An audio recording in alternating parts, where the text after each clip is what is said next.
Almost every marriage starts out as a huge celebration. Together with family and friends, each couple is full of hopes and dreams of their future life together. But the road to a happy and successful marriage is far from easy.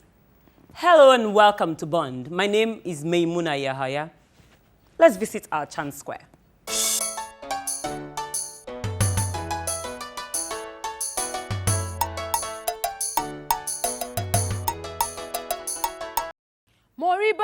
Moriba fọlọ́hun.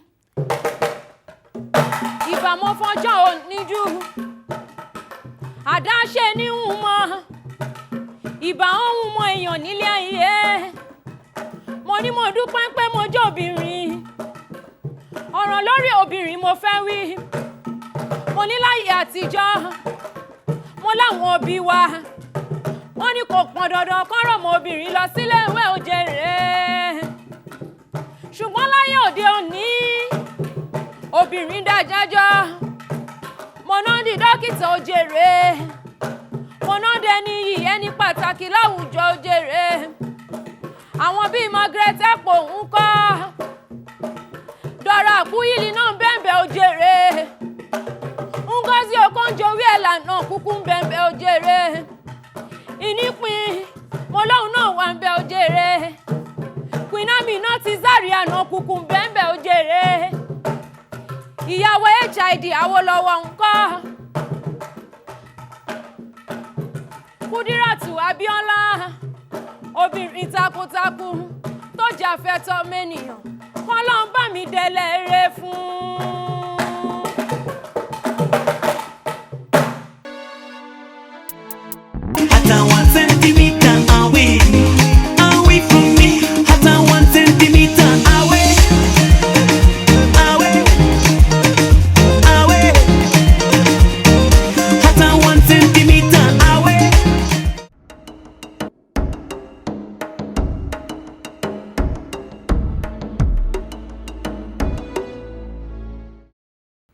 Welcome back. Our couple of the day are Mr. and Mrs. Tony Eigbokan. They've been married for over 20 years. They have 4 children, aged 11 to 20 years. Let's share with them.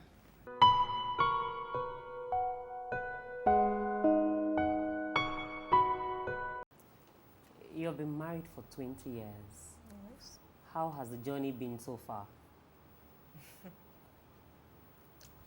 Well,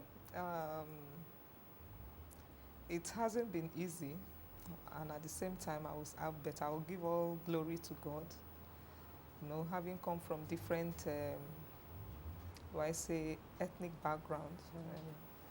At the initial stage, maybe it was kind of turbulent because I had to adjust to my husband's culture and tradition. But I think that lasted for just maybe 2 years. Okay. And since then, I just picked up. As a man, did you have to adjust to her own ethnic background in any way? Of course, I had to. The first major adjustment was that I had to change my religion. Before we got married, I was more or less attending Salvation Army Church, you know. And because of the Catholic doctrine and requirements, mixed marriages, I had to convert to the Catholic faith. And I've been the Catholic for getting close to 21 years now as a result of that. And I will say I don't have any regret at all. I've enjoyed the Catholic family, and I'm glad to be a part of that family. That's nice. Normally in marriages, it is the woman who changes for the man. How come you are the one changing for her? Well, you see, I am the one that wanted something from her family. Yeah. And I couldn't really say for sure that I was a very strong Christian at that time. So I think she was brought up a Catholic. She has only had a Catholic background. Her parents are Catholics. So for convenience and to make it work better, it was easier for me to change to her religion. If I had insisted that she changes to mine, it would have created a problem, which I didn't want, because we were committed to have the union consummated. Okay. So in 20 years, have you had any challenge in the marriage, apart from understanding your ethnic backgrounds? Not really. Of course, you can't put two people together and don't expect one or two, do I say misunderstanding now, but it's the way we handle it. And for the past 20 years now, nobody has come to settle any squabble or anything. Mhm. It's not as if we don't have disagreements, but after the disagreement, there's always an agreement. That is just You it. have a very busy schedule. How do you balance the home and your work and the children as well? Well, initially it was quite challenging because I've been through different facets in the professional life. Initially, I was an employee. Later, I became an employer. And then I went to the banking industry, for a short period of time. During that period, I was extremely busy, traveling all over the country. Sometimes for 9 months, I would not spend a weekend in my house, But because of the understanding that we have, we were able to weather the storm. And also, we had a rather long courtship. We were friends right from the university. And she understood from that point that as an architecture student, I spent so much time in the studio, sometimes overnight. So by the time we went into the marriage, it was just like a natural progression because she has already understood the pattern of the work pattern. So it wasn't something strange or difficult to cope with at all. But now I think I have a bit of time because I decided to take some things easy. I wouldn't have to rush out of the house to work at 5 a.m. these days, which I used to do before. And I can always take off time from work, spend some time with my family these days. When Oga is away from home for that stretch, that period of time, how do you cope? I'm sure you miss him in between, so how do you cope? Miss him. I miss his, do I say, shouting? Yes.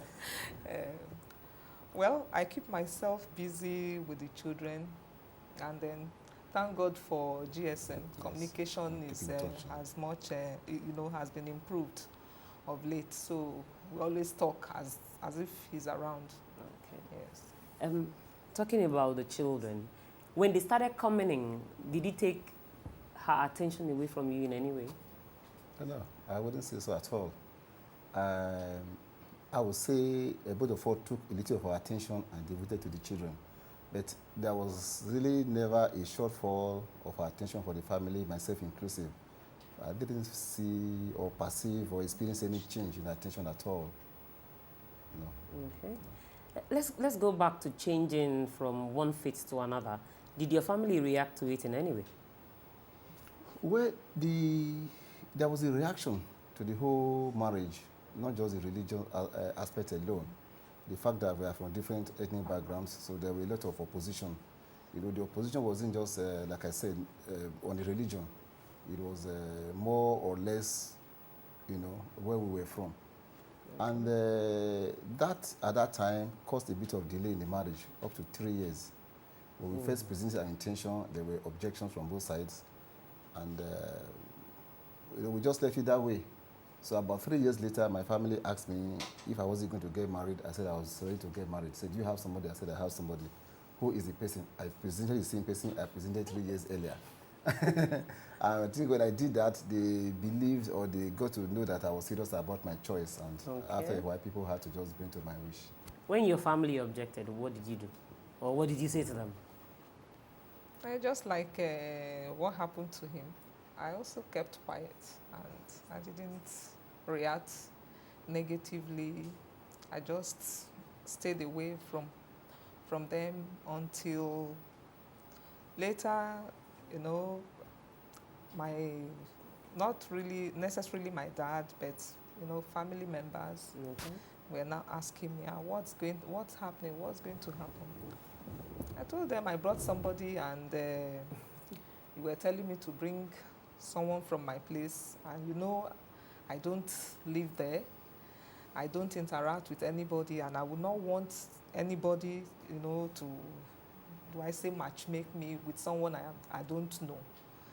And initially, they were still talking, trying to convince me to see why I shouldn't really marry outside my place, because one, I happen to be the only female in my family, and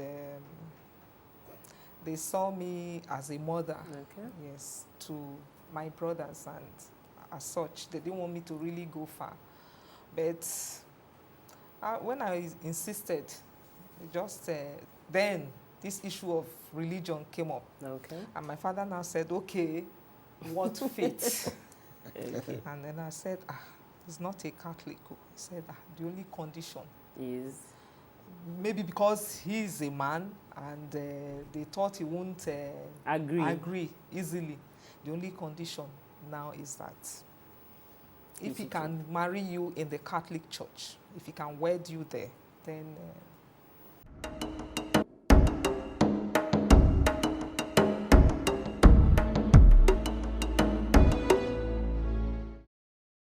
I was going to ask, when his phone rings in the house, do you answer his calls? It depends. On what? If he's expecting a call, and probably he's not around, then I may answer it. But it's not all the time his phone rings that I pick up the phone to answer the call. Do you answer her calls? Sometimes, yes, I do. Sometimes I do. If she's not immediately available, I look at who is calling her, and I take the call and I give her the message. Sometimes I go and give the phone to her. In deciding what school the children goes to, how do you reach that conclusion? Yeah, well, not only in the school the children go to, most things we do, we discuss and we arrive at a joint decision. We look at all the options. I will tell her, okay, you go and do your investigation, I go and do my investigation. We bring the facts together, we discuss it. Right now, we are undergoing a process like that. First, this is about to go to university. We have looked at several options, and at this point in time, we are reviewing them and we are going to take a decision together. No person decides and imposes on the other. I don't do it, she doesn't do it. Okay. What has kept you together this last 20 years? Well, I would say, of course, love keeps marriages alive. But I also believe that if you're able to find areas of common interest, it helps a lot. And also the way you resolve issues, that come between you. Like she said, we've been married for over 20 years now. Nobody has ever come to settle any disagreement between us. If we have a disagreement, which naturally comes once in a while, the person who is at fault knows. If I'm at fault, I know she's at fault, she knows.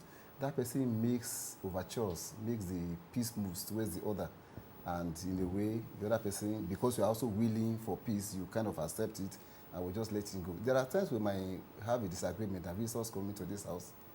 You wouldn't know. We come out, we receive them, we chat and we talk. Meanwhile, there's an underlying report. But, and after the person goes, you continue. Yes, and with time we resolve it on our own and we move on. So I would say such understanding, has kept us together. And I also want to give a kind of recognition to the role the two families have played in the marriage. Okay. The families have supported us by not interfering in our affairs. Nobody has ever come to want to impose anything on us. Nobody has, either from my side or from our side.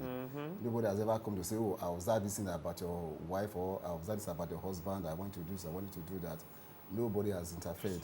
And that, I think, has also helped a lot to keep us together. All right.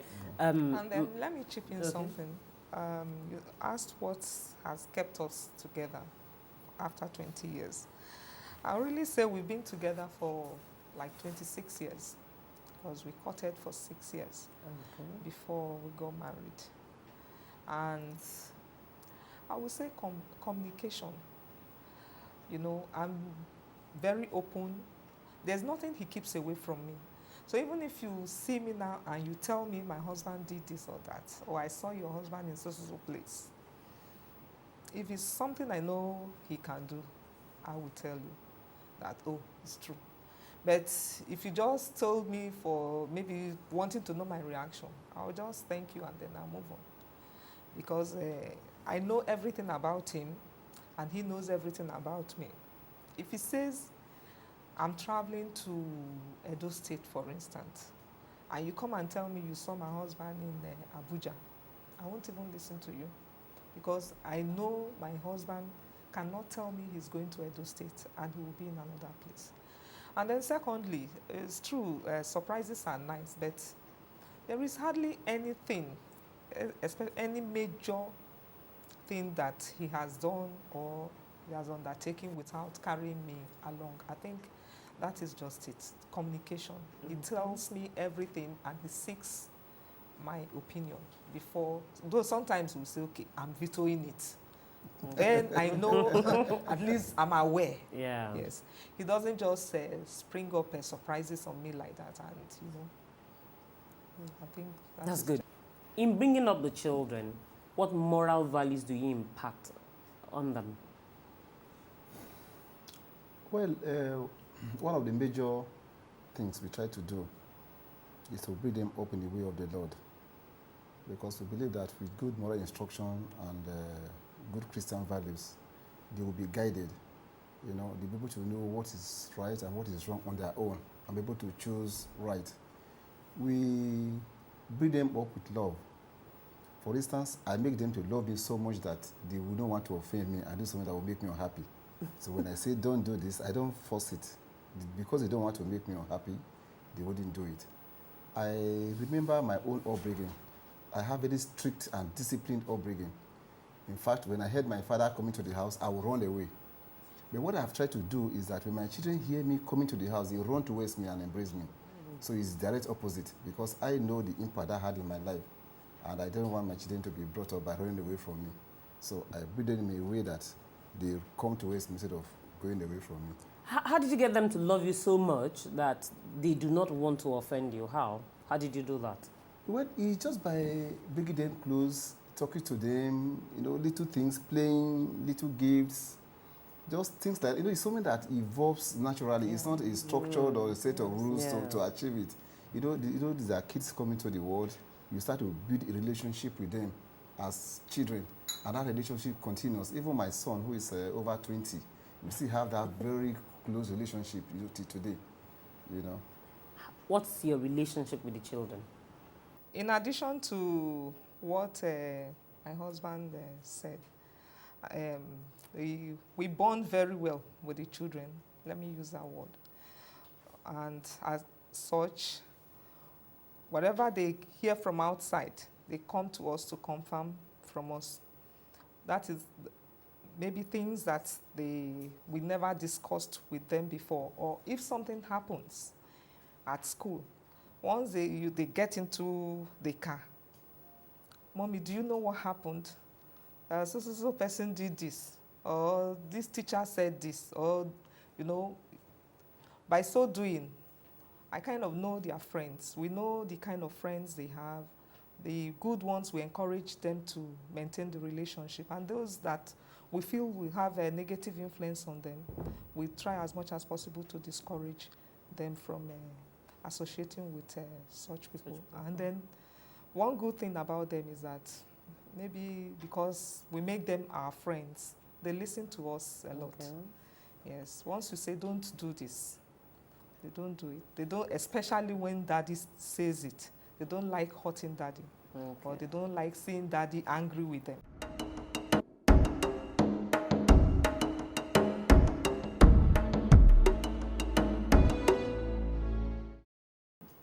Do you people pray together as a family? Well, because of the nature of He's Lagos. Smiling. Yes. Because of the nature of Lagos. Having to leave very early, sometimes he's still sleeping when we are out of the house, or he won't be around. I won't say we pray together every day as a family. But weekends, when, there's enough time in the home, we are not rushing to anywhere, we come together for that. Okay.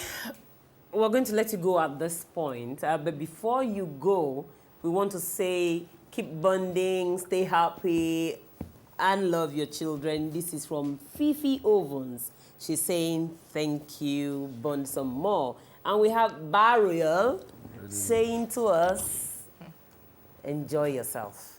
Write some more. Sign good. some more checks and paper and everything. Thank you. Thank you very much. And we have Evana. Oh, really? He said, let's give this to you so you can blow. I think I should put it this way. Cool off. Yes, cool off. Thank you. Thank you very much. Thank you. Thank you. Thank you. So, we can let you off now so you can go attend to your daughters. Okay. Thank you very much. You're welcome, It's madam. nice having you in our home. Okay, one thing I wanted to add to what my wife just said about the children and their friends. We try to take the relationship beyond the children and also know the parents of their friends. Luckily, most of the friends they have, we attend the same church. You know, we have a forum for meeting and we get to know the kind of parents they have. Sometimes we even develop friendship with the parents. And I think that also helps. Because if the other child misbehaves, he or she knows that there's an avenue of reporting him or her, so that also controls the way they behave and read it. That's, when she's out of the house, what is it that you miss about her? It's everything. You know, my wife is my friend. You know, we are lovers. We share a lot of things in common. One of the things that brings us together is that we are both interested in news and current affairs. So when things are happening, when there's a breaking news, if she's first to hear, she calls me and lets me know. If I'm the first to hear about it, I call her and tell her. In the house in the evening, when we come back, we discuss what are the things that happened today, what is the major new item of today. You know, we watch the news together, watch TV together. So when she's not around, I miss these things. Of course, I'm not the kind of man that eats so much in the house. You know, historically, I eat only once a day, and that is lunch. So I wouldn't say I miss food or all that. It's just that companionship and the way we interact that I miss so much when she's not around. Why do you eat once a day? Is it a medical condition or something? When I was in university, I used to eat only twice a day because, of course, economic reasons.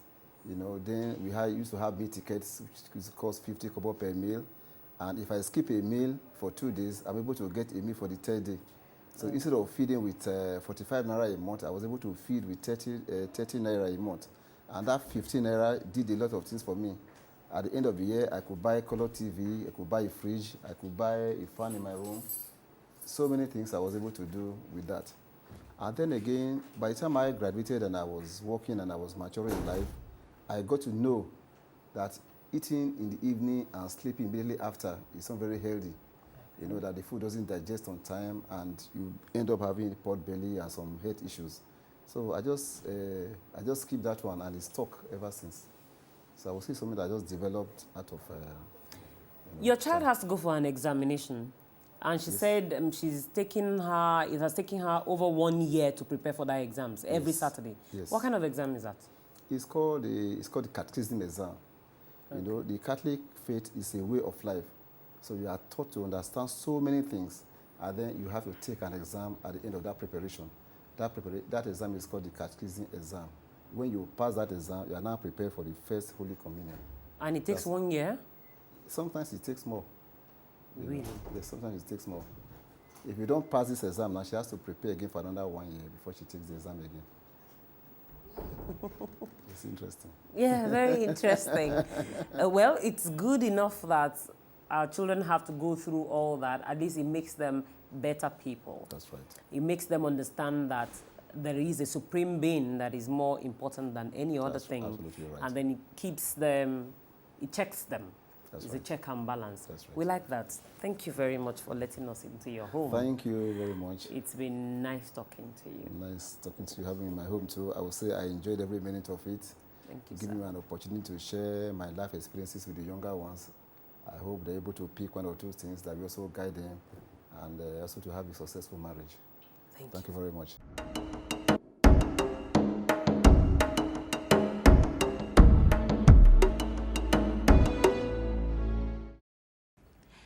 hope you learned a thing or two from them. Now, there's no limit to learning. Let's listen to wise counsel.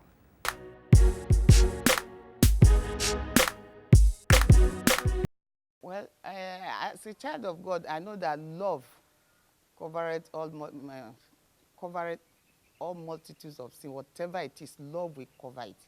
I will tell any wife or husband to please show love to mother-in-law or father-in-law. The fear is that a mother that has a son, let me talk of mother-in-law, a mother that has a son loves her son very well. And by the time he's married, she begins to feel as if that wife has come to take away her love, has come to take away this son. But you will show, if you are a good wife, you will show this mother that let her not feel that way, but that she has even gained a daughter to add to her son. And that both of you are now her children. She's now having two instead of one. If you show love, whatever way they come about, whether it's even a brother-in-law or a sister-in-law, whatever, when you show love to them and that you have married, you have now come together, you are not going anywhere, they have become your people, you will be able to win them to your side and at the end be able to stay and live together. That don't treat your mother-in-law in a bad way. Treat her just the way you will treat your mother. Let her know that she's your mother now and you will love her and show her love. And even whatever she needs, the care that the son used to give, you make sure that care is not reduced. In fact, it should even be increased now that you are there.